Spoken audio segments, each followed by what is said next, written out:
புனிதர்களின் உறவு ஒன்றிப்பை நம்புகின்றேன். 1. நாம் இவ்வுலகில் கடவுளின் திருவுளத்திற்கு ஏற்ப நல்வாழ்க்கை வாழ்ந்தால் நமது இறப்பிற்குப் பின் நாம் விண்ணகத் தந்தையோடு அமர்வோம்.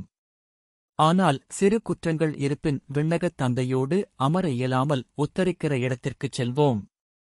அங்கு நம் குற்றம் குறைகளுக்காக உத்தரித்த பின் நாம் விண்ணகத் தந்தையோடு அமரும் பேர் பெறுவோம். 2.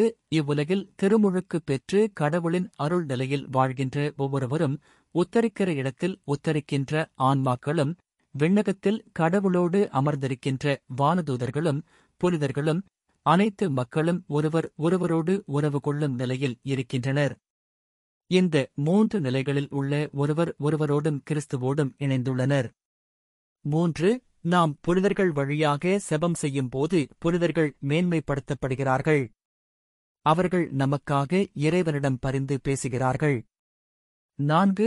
இவ்வுலகில் நாம் ஒருவர் ஒருவருக்காக செபம் மற்றும் ஒருத்தல் முயற்சிகள் நற்செயல்கள் செய்வது மிகுந்த பலனைத் தரும். அதேபோல் நம்முடைய செபங்கள் ஒருத்தல் முயற்சிகள் நற்செயல்கள் உத்தரிக்கிற இடத்தில் இருக்கின்றவர்களுக்கு உதவி செய்யும்.